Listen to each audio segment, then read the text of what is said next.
Hello बच्चों, नमस्कार। मैं पंकज गंगवार और ये आपका प्यारा सा चैनल सीबी एजुकेशन क्लासेस। यदि आप चैनल पर पहली बार विजिट कर रहे हो तो प्लीज चैनल को सब्सक्राइब करें, लाइक शेयर और कमेंट करें। ये आप अपना सहयोग लगातार मेरे लिए बनाए रहें, क्योंकि ये हम लोगों के लिए बहुत अधिक प्रमोट करता है और बहुत अधिक काम करने के लिए आगे बढ़ने की प्रेरणा देता है, ताकि हम आपके लिए अच्छे से अच्छे टॉपिक और मन से पढ़ाते रहें।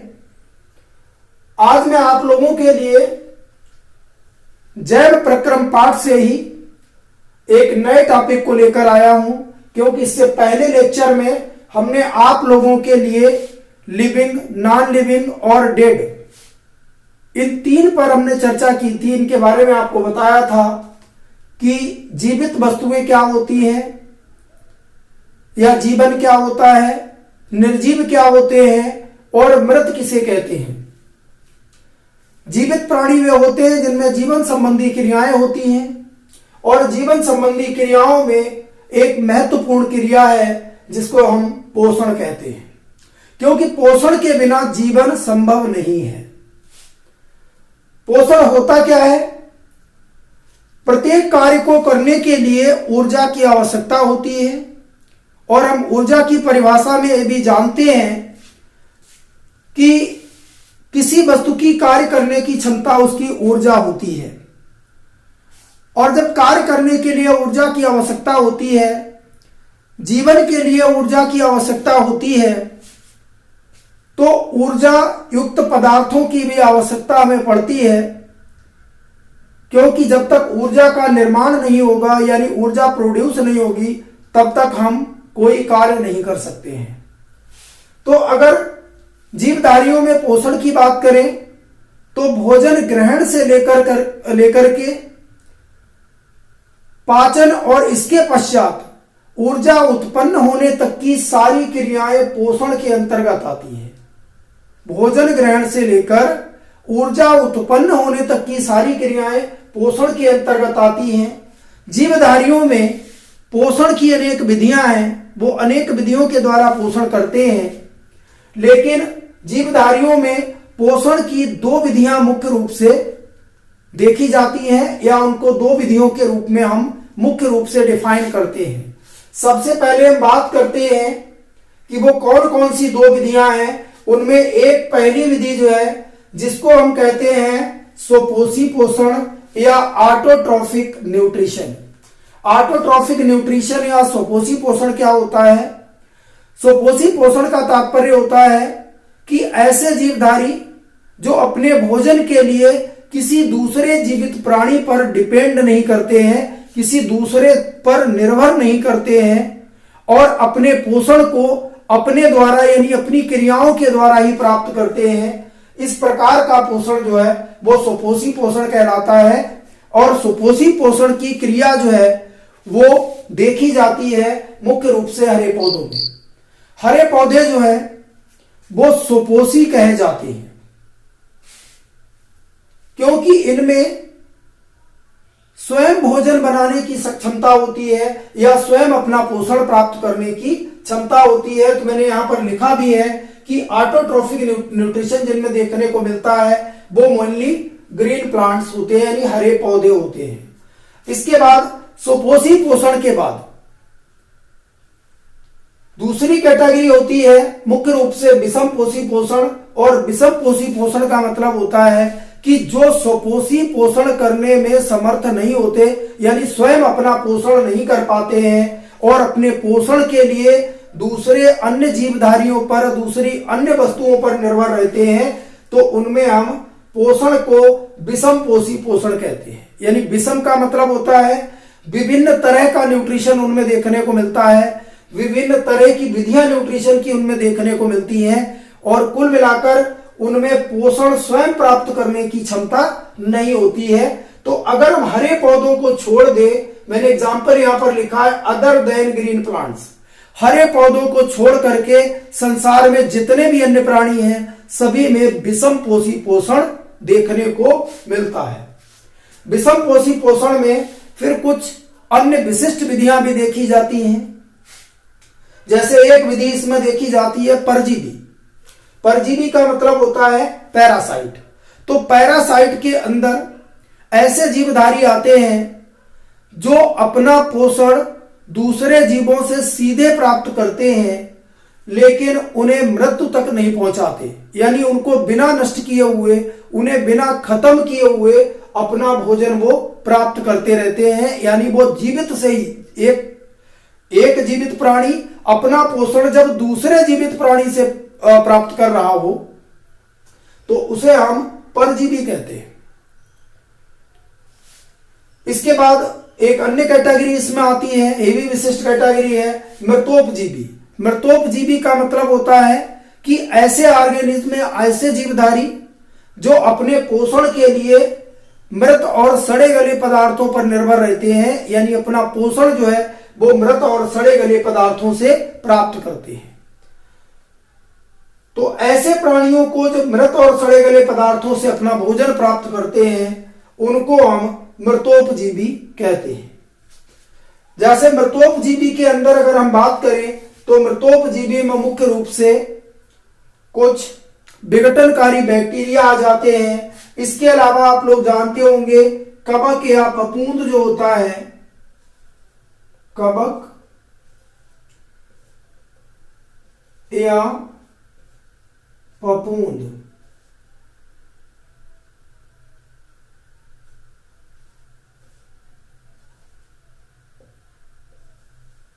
तो कवक या फफूंद जो है ये मुख्य रूप से मृतोपजीवी होते हैं, मृत और सड़े गले पदार्थों से अपना भोजन प्राप्त करते हैं।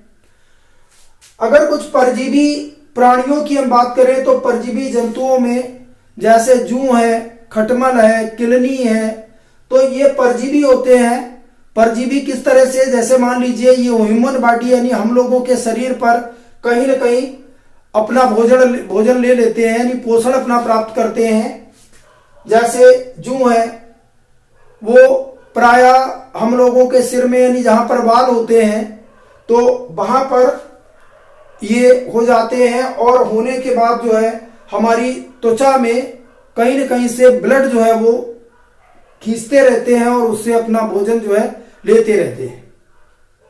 तो जो डायरेक्ट यानी बिना नुकसान तो ये पहुंचाते हैं, जितने परजीवी प्राणी हैं वो सभी नुकसान पहुंचाते हैं, लेकिन ये प्राणी को मारकर अपना भोजन प्राप्त नहीं करते, क्योंकि मरने के बाद भोजन ये तब तक ही भोजन प्राप्त करेंगे जब तक उस प्राणी में जीवन है, और जीवन समाप्त होने के बाद ये उसको छोड़ देते हैं।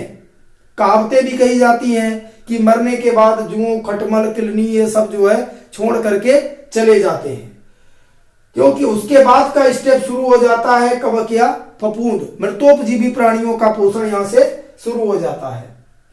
अगर मनुष्य की बात करें तो मनुष्य को हम डायरेक्ट परजीवी नहीं कर सकते हैं, क्योंकि मनुष्य अपना भोजन कई तरह से यानी भोजन या पोषण अपना कई तरह से प्राप्त करता है। मनुष्य के अलावा अन्य बहुत सारे भी प्राणी होते हैं, जैसे कुछ केवल मांसाहारी प्राणी होते हैं, मांस द्वारा अपना भोजन ग्रहण करते हैं। जैसे मान लीजिए शेर, बाघ है, ये मांस के द्वारा अपना भोजन ग्रहण करते हैं। कुछ मांसाहारी पक्षी, चील वगैरह हैं। इसके अतिरिक्त कुछ जानवर ऐसे होते हैं जो हरी घास यानी पेड़ पौधों से अपना भोजन प्राप्त करते हैं। मनुष्य जो है वो सर्वाहारी की श्रेणी में आता है, क्योंकि ये पौधों से भी अपना भोजन प्राप्त करता है और पशुओं से भी अपना भोजन प्राप्त करता है, यानी मांसाहारी भी होता है और शाकाहारी भी होता है। इसीलिए मनुष्य को हम सर्वाहारी कह लेते हैं। और जो हरे पौधों से अपना भोजन प्राप्त करते हैं उनको प्राय हम शाकाहारी कहते हैं, और जो केवल मांस से ही अपना पोषण लेते हैं उनको हम मांसाहारी कहते हैं। तो ये हमने पोषण विधियों पर एक अपनी छोटी सी बात रखी है और इसके बारे में बताया है। लेकिन अब हमें स्वपोषी पोषण के बारे में मेनली पढ़ना है, जो क्रिया हरे पौधों में देखने को मिलती है।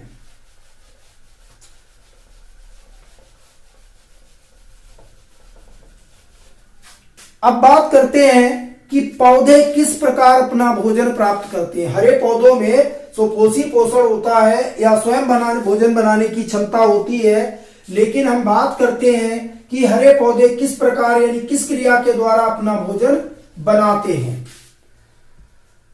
हरे पौधों में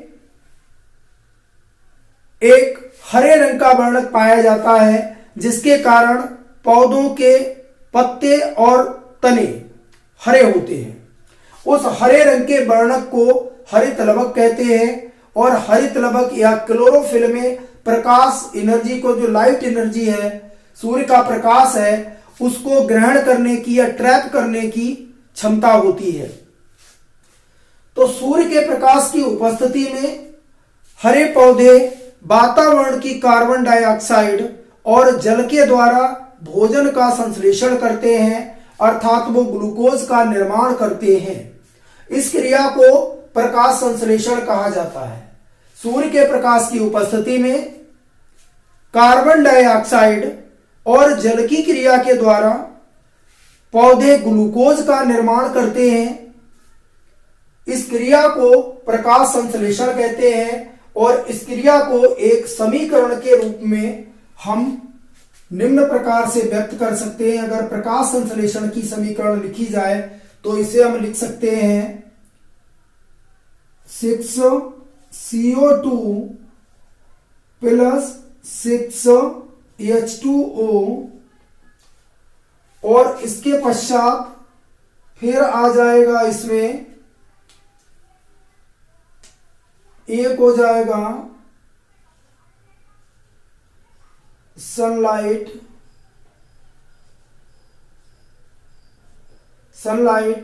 और दूसरा इसमें हो जाएगा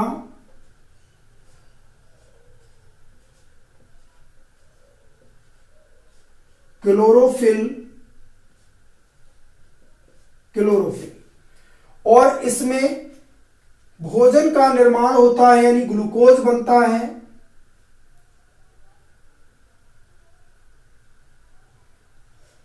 C6H12O6, तो ये ग्लूकोज हो जाता है,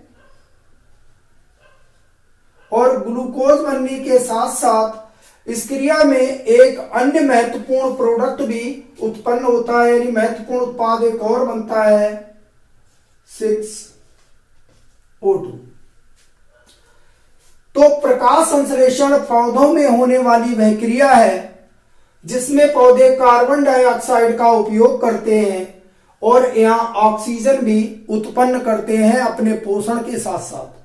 यही ऑक्सीजन वातावरण की अशुद्ध वायु को शुद्ध वायु में परिवर्तित करती है, यानी कि हम लोगों के लिए, संसार के अन्य जीवधारियों के लिए वो ऑक्सीजन अवेलेबल कराती है। ऑक्सीजन को पर्याप्त मात्रा में उत्पन्न करने का काम हरे पौधे करते हैं।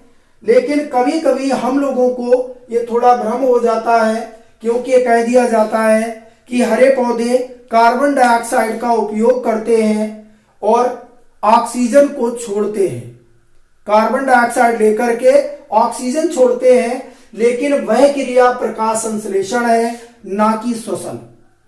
श्वसन भी सभी जीवधारियों में होने वाली एक अति आवश्यक क्रिया है, सभी जीवित प्राणियों में होती है, और सभी जीवित प्राणी श्वसन क्रिया में ऑक्सीजन गैस का उपयोग करते हैं, चाहे वो पौधे हों चाहे वो जंतु हों, लेकिन श्वसन क्रिया में सभी ऑक्सीजन का उपयोग करते हैं और कार्बन डाइऑक्साइड को छोड़ते हैं। क्योंकि पौधों में दिन के समय में यह क्रिया होती है, दिन के समय में यह क्रिया होती है, और इसमें इतनी अधिक मात्रा में ऑक्सीजन उत्पन्न हो जाती है जो पौधे स्वयं अपने श्वसन के लिए भी प्रयोग करते हैं और संसार के दूसरे प्राणियों के लिए भी ऑक्सीजन को उपलब्ध कराते हैं। इसीलिए यह भी कहा जाता है कि रात के समय में पेड़ों के नीचे या पेड़ों के आसपास ज्यादा नहीं रहना चाहिए। क्यों नहीं रहना चाहिए? उसका कारण यह नहीं होता है कि उन पर कोई भूत बाधा रात में आ जाती है तो जिससे आप परेशान हो जाते, ऐसा कुछ भी नहीं है। केवल एक बात यह होती है कि रात में प्रकाश संश्लेषण की क्रिया बंद हो जाती है, केवल श्वसन क्रिया पौधों में होती है और श्वसन क्रिया में पौधे भी हम लोगों की तरह ही ऑक्सीजन का उपयोग करके कार्बन डाइऑक्साइड छोड़ते हैं, जिसके कारण पेड़ पौधों के आसपास रात के समय में कार्बन डाइऑक्साइड की अधिकता हो जाती है, जो कि हम लोगों के स्वास्थ्य के लिए हानिकारक है। क्योंकि श्वसन की अभिक्रिया और उसकी चर्चा हम अपने अगले लेक्चर में करेंगे, जब हम श्वसन पे चर्चा करेंगे तो हम उसके बारे में बताएंगे।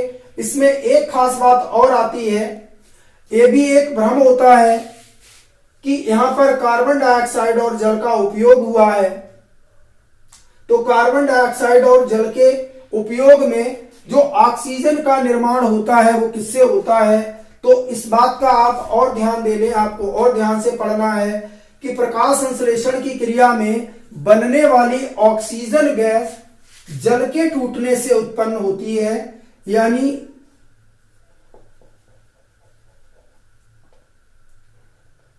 ऑक्सीजन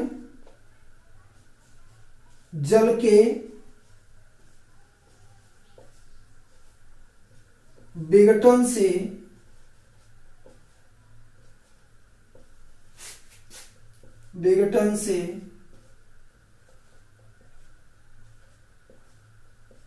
उत्पन्न होती है, ना कि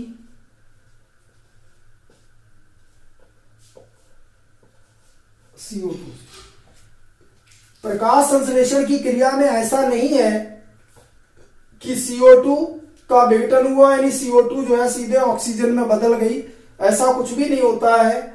ऑक्सीजन जो प्राप्त होती है वो जल के टूटने से बनती है और CO2 का कार्य हाइड्रोजन के साथ मिलकर के ग्लूकोज का निर्माण करना होता है।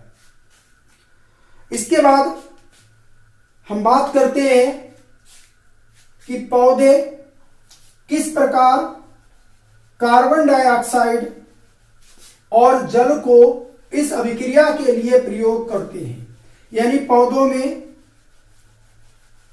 प्रकाश संश्लेषण की क्रिया के लिए जल और कार्बन डाइऑक्साइड की आपूर्ति किस प्रकार होती है, या पौधों में हम लोगों की तरह गैसीय पदार्थों का आवागमन किस प्रकार होता है, या जलवाष्प का या वायुमंडल की आर्द्रता किस प्रकार पौधों के अंदर आती है, किस प्रकार पौधे अपने शरीर का ताप नियमन करते हैं।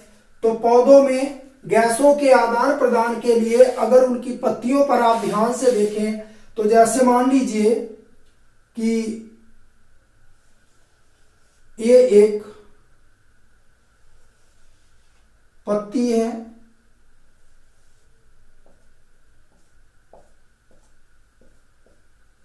ये एक पत्ती है और इस पत्ती में बहुत ध्यान से देखने पर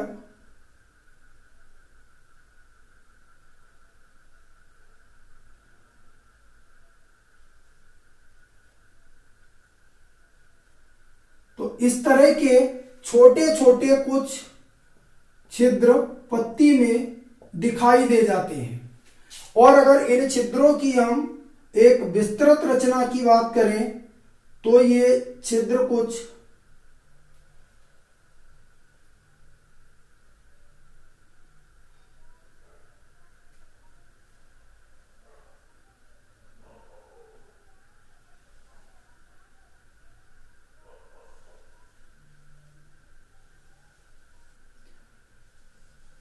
इस तरह के हमें दिखाई देते हैं और इन छिद्रों को रंध्र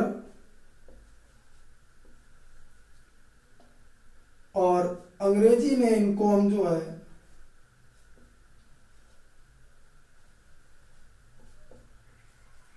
स्टोमेटा कहते हैं। तो पौधों की पत्तियों पर ये इस तरह के छोटे छोटे छिद्र पाए जाते हैं जिन्हें रंध्र या स्टोमेटा कहते हैं। और इन रंध्र का कार्य ही पौधों में गैसों का आदान प्रदान होता है, यानी कार्बन डाइऑक्साइड को वो यहां से ले लेते हैं, इसके अतिरिक्त ऑक्सीजन को यहीं से छोड़ देते हैं वायुमंडल के साथ नमी का यानी जल का आदान प्रदान भी वो वायुमंडल से इन्हीं रंध्रों के द्वारा करते हैं और अपने टेम्परेचर मेंटेनेंस को भी इन्हीं रंध्रों के द्वारा करते हैं। तो इस प्रकार पौधों में सुपोषी पोषण, गैसों के आदान प्रदान इत्यादि की क्रिया होती है। आज के लेक्चर में इतना ही और अगले लेक्चर में आपके लिए हम फिर मिलेंगे एक अच्छे टॉपिक के साथ। तो आज का आपको टॉपिक कैसा लगा मुझे कमेंट करके जरूर बताएं। धन्यवाद।